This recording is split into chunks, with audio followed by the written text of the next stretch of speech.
Hello বন্ধুরা, জ্ঞানজ্যোতি coaching সেন্টারের পক্ষ থেকে তোমাদের সকলকে জানাই আরও একবার স্বাগত। আজকের ক্লাসে তোমাদের সঙ্গে আলোচনা করব তোমরা যারা এসকেবিইউ অর্থাৎ সিধু কানু বিরসা ইউনিভার্সিটির অধীনস্থ বিভিন্ন কলেজগুলোতে পড়াশোনা করছো তাদের জন্য আজকের ক্লাসে থার্ড সেমিস্টার মেজর হিস্ট্রি থেকে কিন্তু আমি বেশ কয়েকদিন ধরেই কিন্তু তোমাদের টপিকগুলো নিয়ে আলোচনা করছি। তোমাদের সিলেবাসের মধ্যে এবার রয়েছে হচ্ছে পুরো গুপ্ত যুগটা যেটা রয়েছে সেটা। তো তোমাদের সেই গুপ্ত যুগ থেকেই কিন্তু আমি বিভিন্ন টপিকগুলো নিয়ে কিন্তু আলোচনা করছি। সেই মতোই আজকের ক্লাসে আলোচনা করব গুপ্ত যুগ থেকেই যে বর্ণ ব্যবস্থা কেমন ছিল, অর্থাৎ গুপ্ত যুগের যে সমাজ রয়েছে সেই গুপ্ত যুগের সমাজে বর্ণ ব্যবস্থা যেটা ছিল বা বর্ণ সিস্টেম যেটা ছিল সেটা কেমন ছিল, এটা নিয়ে কিন্তু আজকের ক্লাসে আলোচনা করব। এই টপিকটা তোমাদের হচ্ছে থার্ড সেমিস্টারের মেজর হিস্ট্রি থেকে, ঠিক আছে?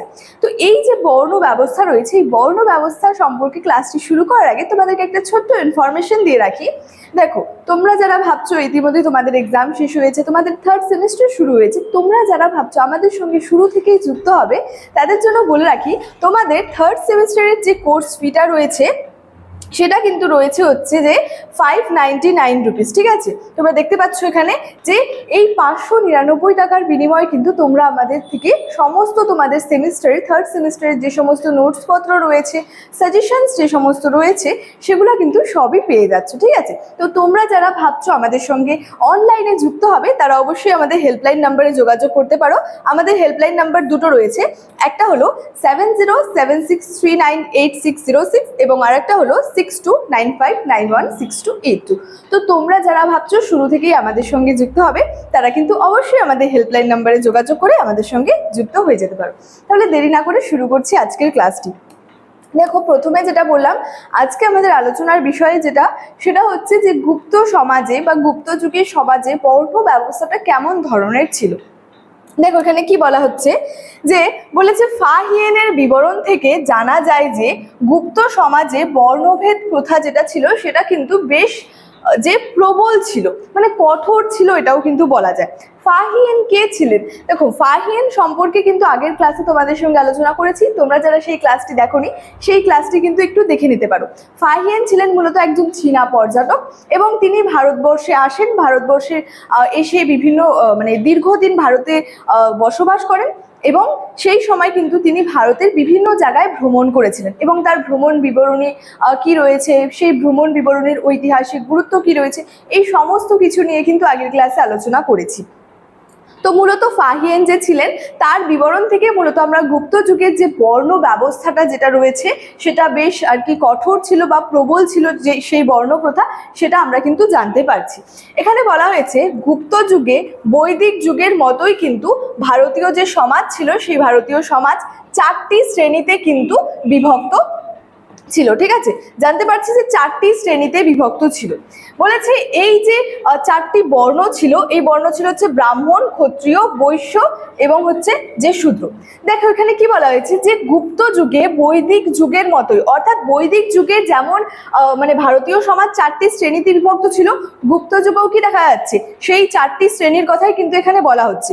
দেখো, বৈদিক যুগে যখন আর্যরা ভারতবর্ষের সপ্তসিন্ধু অঞ্চলে এসে যখন তাদের বসতির বিস্তার ঘটিয়েছিল তখন কিন্তু গায়ের রঙের ভিত্তিতে তারা কিন্তু দুটি বর্ণে কিন্তু বা দুটি শ্রেণীতে কিন্তু বিভক্ত ছিল, একটা হচ্ছে গৌর বর্ণের এবং একটা হচ্ছে কৃষ্ণ বর্ণের। এবং একটা সময় পর হয় যে গৌর বর্ণের যে আর্যরা তারা কিন্তু কৃষ্ণ বর্ণের আর্যদের থেকে নিজেদেরকে একটা পৃথক অর্থাৎ আলাদা রাখার তারা একটা প্রয়োজন মনে করেছিল এবং পরবর্তীতে কি হয়, সেই বৈদিক সমাজে কিন্তু পেশাগত ভিত্তিতে বা পেশার ভিত্তিতে কি হয়, 4টি যে আর কি শ্রেণীর কিন্তু বা 4টি বর্ণের কিন্তু উদ্ভব ঘটেছিল। সেই 4টি বর্ণ ছিল ব্রাহ্মণ, ক্ষত্রিয়, বৈশ্য এবং শূদ্র। তো ঠিক বৈদিক যুগের মতোই কিন্তু কি হচ্ছে, এখানেও গুপ্ত যুগেও কি হচ্ছে, যে 4টি বর্ণেরই কিন্তু যে উদ্ভব এখানে দেখা যাচ্ছে। 4টি শ্রেণীতে কিন্তু বিভক্ত ছিল ভারতীয় সমাজ কিন্তু বোঝা যাচ্ছে, ব্রাহ্মণ, ক্ষত্রিয়, বৈশ্য এবং শূদ্র, ঠিক আছে?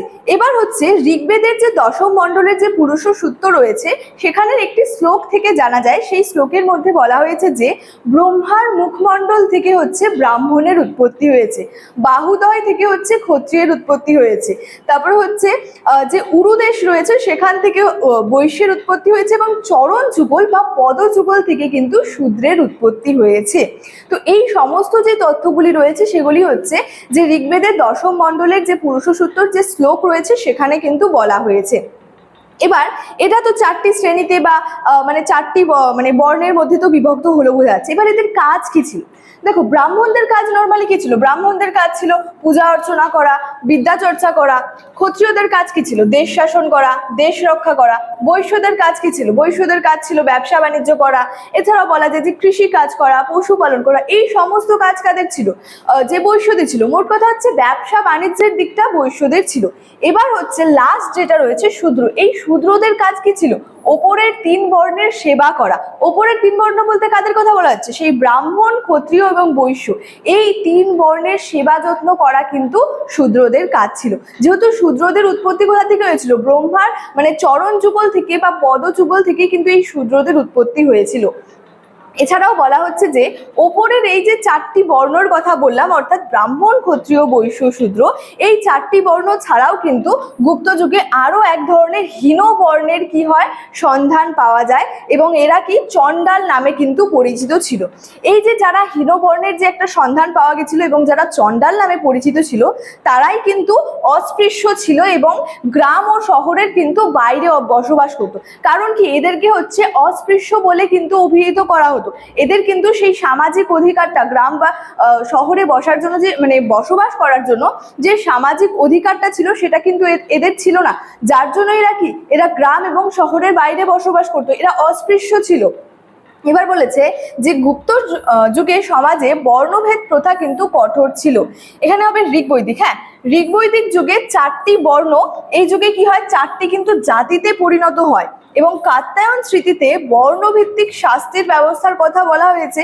তবে বাস্তবের ক্ষেত্রে বলা যায় যে স্মৃতি শাস্ত্রের যে বিধান, সেই বিধান অনুযায়ী বর্ণ ব্যবস্থা যেটা ছিল সেটা কিন্তু পুরোপুরি কার্যকর ছিল না। মানে পুরোপুরি যে কার্যকর ছিল এটা কিন্তু বলা নেই। এখানে বলাই হয়েছে সেই বর্ণ ব্যবস্থাটা কি ছিল? পুরোপুরি কিন্তু কার্যকর এখানে ছিল না। তাহলে দেখো, আজকের ক্লাসে আলোচনা করছিলাম যে গুপ্ত যুগের বর্ণ ব্যবস্থাটা কেমন ধরনের ছিল। সেক্ষেত্রে আমি বললাম যে মানে ফাহিনের বিবরণ থেকে আমরা বিস্তারিতভাবে জানতে পারছি এই গুপ্ত যুগের বর্ণ ব্যবস্থা সম্পর্কে, মানে কতটা কঠোর ছিল এই যুগের বর্ণ ব্যবস্থাটা।